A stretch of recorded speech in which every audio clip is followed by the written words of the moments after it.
Back to my YouTube channel, and today we are going to be taking an in-depth look at my Fender Stratocaster. We aren't going to be getting too much in the exact specs of this guitar today, as they are unknown and I don't have the proper measuring equipment. I'm going to be working on getting that. But I decided to do an in-depth conversation about this guitar because I do absolutely love it to death. So we're going to be getting into a little bit of the history of this guitar. What are my thoughts on it? Do I like it? As this is actually one of my personal favorite guitars. So it was funny. I was talking with someone on the way back from a trip about a Fender Stratocaster, the semi-hollow version. Any of you guys know I absolutely love those guitars. I have the Squire version. I do want the new Tom Delong signature that comes out. If you've noticed, we got the Invader, we've got the Tom Delong Strat. They'll come into play later. So about the Stratocaster. So that on the way home from a trip up to see family, I was talking. I'm like, man, these Stratocasters are cool. It'd be cool if I actually saw one, and then a little bit about how anyone knows Stratocaster history by Fender. It gets weird because, well, you have semi-hollow models, what the Stratocaster technically is, but you also have these budget instruments from the late 90s, early 2000s. This being one of them. As you can see right here, it's a Stratocaster, and that's like a Stratocaster. Because they didn't want to put the Stratocaster in their name on a low-end instrument, so they ended up doing this. This one was made in China, and from my Guitar Quick Headset, I want to say this has been 09, don't quote me on that. All the Fender geeks can probably chime in the comments below if they see this, of what year this is. I'll have to do a more in-depth video where I actually do measure it and stuff. It's got a nice thick neck on it. But yeah, either way. So I think it was either later that night or it was the next day. My buddy's like, I got some guitars and stuff. My buddy and his brother were like, we got some guitars. You want to check them out and look into it? I'm like, sure, I'll look. We ended up seeing this Optitech fret light, which, maybe if you want me to get one of those, because they're actually kind of cool, because they literally have LED lights built into the fretboard to help new guitar players learn, which I thought was kind of interesting. I also think it'd be interesting if you could do some programming with some like RGB, put some RGBs in there. Do some programming and then just have it go off during a live show. I just feel like that'd be interesting. But then, actually, the guitar came with the gig bag. I remember seeing this gig bag right here. I have a guitar in it, another guitar I have that we are making a review video on shortly in my Nashville. Sitting in there right now because I just keep it in there in case I need a guitar to go really fast. But I remember a guy pulls up this gig bag, pulls it open, I look at that, and I'm like, Stratocaster. I'm like, no way. I was literally just thinking about one of these. So but then obviously it had some issues. This thing is stacked. I still have the original pickguard. I have 3 single coils in it, and the bridge. I'm trying to get it. Give me a second, real quick. Bear with me. And the binder, the cop just fell. But yeah, the bridge was literally sitting like this. I kid you not. When I first saw it, you could not believe it. It had no low E string on it because it broke. Apparently, that's a guitar thing. Please, I'd say, please do replace your low E string if it breaks. I tell ya. So that is the story behind that. So then I saw this. So then later on, I was thinking about it. He's like, if you want to buy the guitar, make me an offer. I'm like, you know what, screw it. I don't have much money. I have some tip money from work. So I'm like, I'm gonna throw an offer on it. Keep in mind, this is a big risk for me because I don't know if any of this thing works. And I mean, obviously you have the bridge issue. This backplate back here is bent to crap. But other than that, it seemed like a good guitar. I didn't know if the electronics work because we couldn't plug it in. We didn't have an amp and stuff. So but we ended up I ended up paying like $69 or something for this guitar, stock. But then comes the interesting part. Tom DeLonge, if any of you guys know, I'm a big Blink-182 fan. I'm sure you've seen previous series my Blink-182 shirt, and knows that in the early 2000s, Tom DeLonge played a Fender Stratocaster with a single Seymour Duncan Invader with the volume knob right below here that's chrome precision bass knob, so you could end up getting like cool power chords, so you could end up getting some clean tones. I'm not gonna play any Blink-182 in here for copyright claims, but you could get stuff like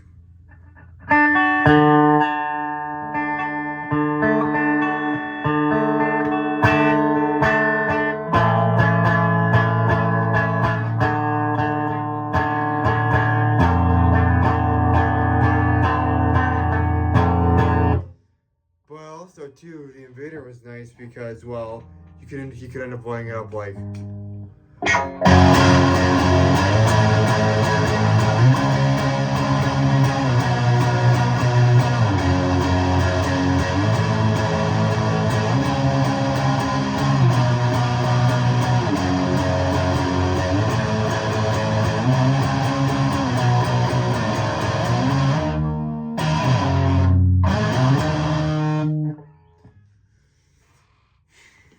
So yeah, he could end up getting tones like that.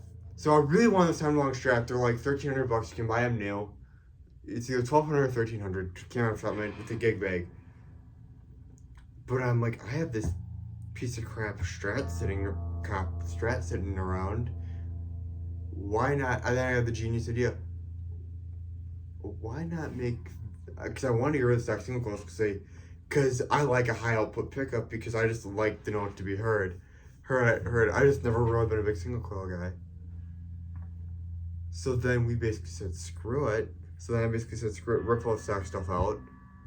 And then I ended up deciding I'm gonna make this into a Tom DeLong style replica because, well, you have the big head stack, you have a maple fingerboard, his is a rosewood, but I like maple, so it ain't a big deal. And I figured I can run a whammy bar on here when I get the tremolo system fixed, which will be a one-up, which with an Invader, that's kind of part of the fun.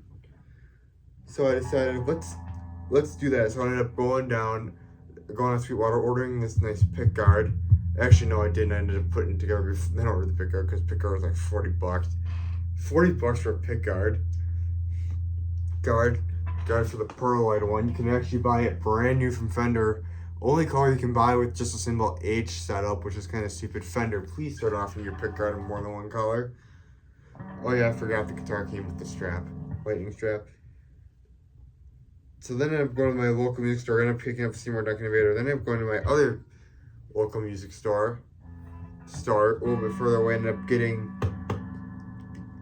the push-pull pop, which is $500K. I don't use a treble bleed on here, but I mean, if I turn it down, it still sounds pretty good though. Even if I turn it down, probably the Invader is so high output. For just real quick, for amps, I'm running through a Fender Rumbler 25 bass amp. Highly recommend, even for guitars. And for a pedal, I'm using Digitech Screaming Blues for distortion.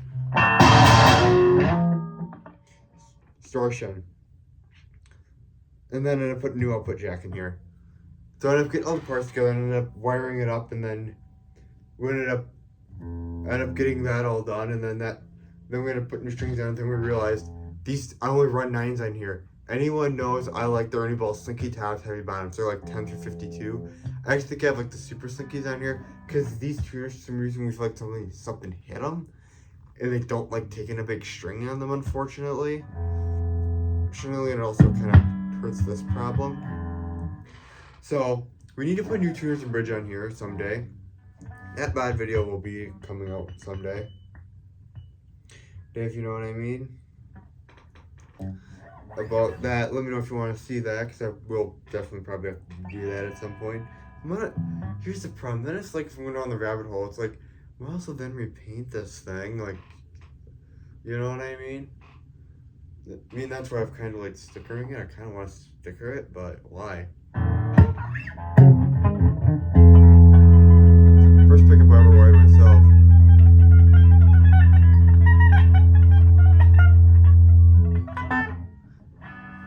But yeah, it's kind of dirty now. I didn't clean it, but I mean, overall, it's a really good guitar. I would totally recommend building a DIY DeLonge setup. I've played it. Granted, the original does the nice ones do feel a bit better because it was a cheap budget guitar. But I mean, this guitar feels really good, and it used to be my main axe a little while ago. I'm trying to play my other guitars. I haven't been playing this one as much. I've been mainly going towards the Gibson Junior, but a while ago I used to only play this thing, and it's a good guitar. So that leads us to present day. So real quick, I'm gonna run through the specs. Stock Fender Squire Stratocaster in the Strat shape with maple neck, maple body, maple neck, maple fingerboard. Who knows what body? Stock tuners, stock bridge, both need to be replaced. Stock Seymour Duncan Invader, Fender Pro pickguard with just the H configuration, and a Fender output jack. This knob, I've gone through several different knobs in here. This is actually a Gibson part. I know it's bad, I'm putting Gibson parts on the Fender, but I do really like how it feels. It looks good. You got the numbers for a reference to tell you where you are. I made it where if you put on 0, it literally lines straight up and down, just for kind of, make it a little nicer. So yeah, that is the history. So yeah, now I'm gonna give you guys some sound demos of this thing.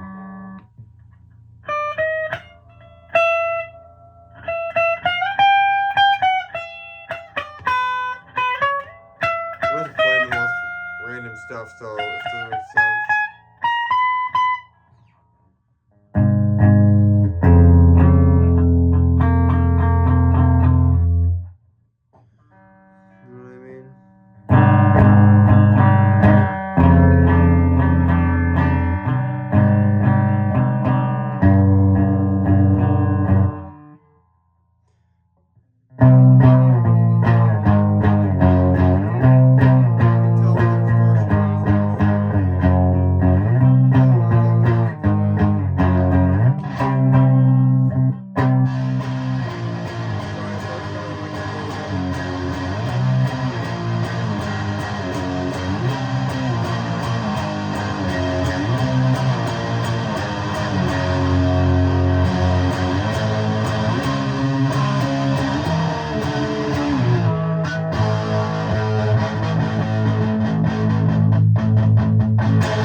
So yeah, here it is. This is my Fender Tom DeLong Strat replica.